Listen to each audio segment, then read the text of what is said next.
Hi everyone, my name is Cindy Hamilton. I am the academic support teacher for Houston County Schools. I have been blessed to work with many amazing students and teachers in special education field over the last 12 years. Together with Larissa Beecher, we will be sharing some helpful tips with you today.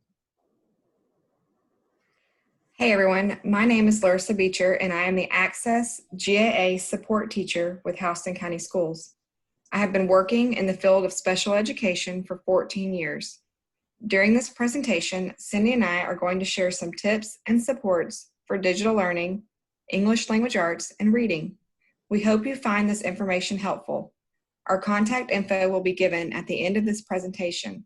If you have any questions, please contact us and we'll be happy to help. Today's topics will cover digital learning tips, English language arts supports, and story reading supports. Our mission is to support you and your student, ensuring success on this journey into digital learning. Digital learning tips. Tip 1, set up a distraction-free work environment. Away from siblings, try to avoid an area with a TV, away from toys, limited traffic in and out of the room. The best way to promote attention to tasks during digital learning is to reduce distractions. If possible, have a designated work area for your student. You will want to have the tools they may need, such as extra pencils, paper, electronic device, and even a charger, easily accessible in the designated area. When students have to get up because they broke a pencil or their device dies, they often lose focus and may not successfully complete the task they began. To be honest, it isn't always easy to set up a distraction-free environment with everyone at home these days. But reducing distractions the best you can will increase your students' engagement and success in completing their assignments. Tip 2, set realistic goals for each day. Make a plan and stick with it. Now that you've experienced digital learning the past couple of weeks, you may know more of what to expect and what you and your child can expect to accomplish in a day. Make a plan and stick with it. Each day, make a checklist of activities to accomplish. This will be helpful for you and your student. Here's some examples of checklists. If you find yourself sounding like a broken record, stop. Make a checklist for your child. For younger children, it is helpful to add visuals. So instead of repeating brush your teeth, put your clothes away, and make your bed before school every morning, just post a reminder of the things they need to do every day. For the student, this will promote a sense of independence and accomplishment and allow everyone to have a smoother morning. Tip 4, give frequent breaks. Set up a work break schedule, use a timer, incorporate the breaks into the checklist of activities. We all need breaks. Just like adults, kids need to just get up and move for a few minutes after sitting in front of the screen working. Build those breaks into your day.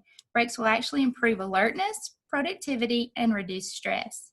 Using a timer is a great way to incorporate breaks. Students will know how much longer they need to work before getting a break, or how long their break is going to last. Here's some examples of schedules. Of course, for younger students, you will need to use a visual schedule. Schedules allow predictability of the day and make transitions smoother. Another digital learning tip would be for us to give frequent breaks to our students. You can signal breaks by using a timer, verbally telling your students, using first and then visuals, and many other ways. In your work area, make sure there's a space to set the timer or visual if you are using these to indicate breaks. When taking a break during instruction, some teachers call this time brain breaks. On this slide is a visual of different brain breaks. The visual could be used by giving it to your student and allowing them to choose their brain break. You will see the 2 web links below, Move to Learn and Cosmic Kids. These are 2 sites with videos of brain breaks. Once a student has completed their brain break, they would resume working.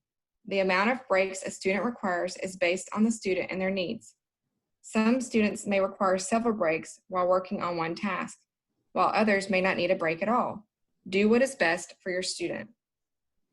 Tip 5, have your child work on the most difficult subject first. For example, Emma Grace does not like writing. We always start our day with writing. If she becomes frustrated, we'll take a deep breath. I'll praise her for using capital letters correctly in her writing. I always find a positive for her. I know she's already mastered the concept of using capital letters in the beginning of her sentences, so I build her up to help lower her frustration. Tip number 6 is to give small rewards in short intervals. Every student is going to need some form of reinforcement while learning at home. This is unfamiliar territory for our students. We want to reward them during their digital learning time. We want to make the reward motivating for students. You need to be very clear on how your student will earn the reward. As mentioned in the behavior support webinar, you should be giving positive feedback at a ratio of 4:1. So for example, if you had to speak to your child for getting up out of a work area, you'll need to provide 4 positive recognitions to help change that behavior. Some of the positive recognitions need to be while he's sitting in his work area working. Even if he or she is only sitting for 20 seconds, make sure to acknowledge that they're sitting in their work area. The number 7 tip is to have your child work during hours when supports are available. Your student may need to understand their assignments, or your student may need help understanding their assignments or with technical support. If someone is able to support the student during this time, then they can be successful. Number 8 is to have your child work during hours that are most productive for him or her. In my house, the kids like to have some time when they wake up to move at their own pace, so they do not start school-related activities until about 10. I, however, am an early riser, so I utilize my morning time to work. Work times will vary from student to student. Tip number 9, write down any triggers and share with your child's teacher. Triggers are events or situations that precede a tantrum and/or an outburst. Take note of the time of day this happens, what happened right before the tantrum or outburst, during what activity did the tantrum or outburst happen, how did you respond, and how did the child respond? Share all of this information with your student's teacher. They can help you find insight. The next several slides will discuss English language arts supports. These supports will include tips, activities, and online resources. These are just suggestions and ideas. We want to provide you with information and resources that are easily done at home with little to no prep. If you would like additional information, please contact either Cindy or myself or your student's teacher. We have written 8 English language arts tips for you. These tips are suggestions for you to utilize with your students to foster the development of English language arts skills. Tip number 1. Tip number 1 is to write to your students. Put notes under their pillows, in pockets, on bikes, on the TV, or in any other surprising place. Show your student that writing is fun. This can be a good job sticky note or a page-long letter. Tip number 2, write with your student. Let them see you make mistakes and revise. Let them see that this takes time and that rewriting is something that is necessary. Writing will look different across ages and functioning levels. Some learners may write pages of traditional writing, while other learners will need to cut out images out of magazines or newspapers and use them to tell a story. Tip number 3, encourage your young author to draw and color while illustrating their story. For older students, this allows them to express their feelings. And for younger students, this will increase motor skill development. Some students may draw detailed illustrations. Others will require physical support when drawing, and others may choose presented images when illustrating their writing. Meet your student where they're functioning developmentally. Tip number 4, listen to your children read their writing. Offer praise and support for their efforts and accomplishments. If they are unable to communicate using their voice, allow them to communicate in their preferred mode of communication. Tip number 5, read to your children at any age. Read books, stories, magazines, comic strips, poems, online stories, online articles.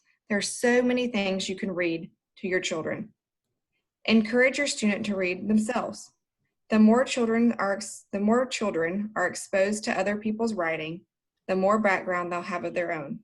Again, reading skills will vary from learner to learner. Some students will picture read, some students may need to be read to, and other students will read text printed in books. Tip number 7, check out local news stations' websites daily. Read the articles. Ask your student to tell you about the article after they read it. Ask them to tell you the main idea and 2 details from the article. If your student is unable to verbally tell you about the article, give them 2 choices and ask them which is correct. Tip number 8, have your child write in a journal daily. Just allow them to write for fun. Writing can be done with words, drawings, and other pictures. Sometimes you can cut those pictures out of magazines and newspapers. The next 2 slides will discuss little to no cost English language arts activities that can be done at home. The first activity is to write letters to family members, friends, or else that can be opened years from now. You can even write a letter to a neighbor or someone else who lives in your household. You can also encourage kids to write by having them create their own journal. They can write daily events, share their feelings, or you can provide a prompt for each day's writing. Some examples of prompts are, my favorite game is, if I could invent something, it would be, why is it important to share with others? If I won $1 million, I would. Even young kids can participate by drawing pictures. Encourage your child to illustrate and write their own book. It can be about their favorite animal, sports team, or even a fictional story. It could be a short story or a chapter book. Just encourage them to write and illustrate. You could also have your child write a script for a play and even make props using household items. Family members can participate and become actors. You can watch a movie after reading a book and then discuss the similarities and differences between them. These are just a few suggestions of little to no cost English language arts activities that can be done at home. This slide contains online resources focusing on English language arts. Your student has probably accessed several of these websites throughout their time at school. The sites under the ELA games are games that are interactive for a wide range of ages. They focus on ELA skills such as, but not limited to, sight words, spelling, ABC order, metaphors, homophones, and so much more. The Create a Story Online sites allow your learner to create their own stories. The online writing games provide your student with writing prompts. For example, your sister loves cats. They also provide your learner with writing games and tools to write a story. We would encourage you to preview these sites yourself or view these sites with your student. You can choose particular sites or skills for your student to work on during this digital learning time. These 2 apps are available on the Apple App Store. If your student has difficulty communicating, these apps can assist. The Yes, No app displays the words yes in green and no in red. The student can use the app to answer questions. The Let Me Talk app is a free AAC Talker app supporting communication in all areas of life and therefore providing a voice for everyone. Story reading supports. Tip number 1 is have fun reading together and sharing stories. The most important tip we can give you is to have fun. Make reading enjoyable. Read with silly character voices to match the book. Act out the story or share your favorite childhood story. This time together is not only an opportunity to learn, it is a special time that promotes bonding. Tip 2, reading increases language development, both receptive and expressive. This helps to increase your child's ability to understand language and greatly will improve their communication skills. When you or your child is reading a book, these are some questions in tip 3 that you will want to ask them. Who is the main character? What is the problem of the story? Where does the story take place? When did the problem get solved? And various why questions. Also, you would want to ask, what happens at the beginning, the middle, and the end of the story? The ability to sequence events in a text is a key comprehension strategy, especially for narrative text. Sequencing is also an important component of problem solving across subject areas. Discussing a story is crucial to improving a student's comprehension. Tip 5, have your child jot notes as they read. Especially for upper elementary and older students, this is a great strategy to improve comprehension while reading a text. It can be a quick sticky note, or they can keep a notebook next to their book and jot notes as they read. Tip 6, encourage your beginning reader to follow along with his or her finger on the words while reading to build word recognition. This also encourages spatial recognition, so students realize that we read from the top of the page to the bottom and from left to right. Tip 7, take turns reading a sentence each or a page each, sounding out unfamiliar words. If a child doesn't know the word, help them sound it out. If your child is struggling to read, share with them a time you struggled with something, reassuring them that it will become easier. It is important to make reading a positive experience. Tip 8, allowing students to listen to audiobooks increases comprehension and vocabulary. This is a great way to reach reluctant readers and get them excited about reading. Often, audiobooks allow students to listen to a higher level text than they would be able to decode and read. This exposes them to great vocabulary and allows them to focus on understanding the story. Several websites highlight text as the narrator reads, providing a multisensory reading experience. Tip 9, don't be afraid to read the same book again. Repeated reading helps build reading fluency. It may get old to us, but if they love it, let them read it again for the 4,568th time. Tip 10, don't forget to compliment your child. One major goal is to build confidence. So find something in every reading experience to compliment. Make it a positive, fun experience, and the goal is really to instill a lifelong love of reading in your child. Story reading tips. So the two visuals, the one first of the hand, your student may already know how to use their hand to retell a story. So the thumb reminds us to talk about the characters in the story. Your next finger, of course, would be the setting, which is where the story takes place.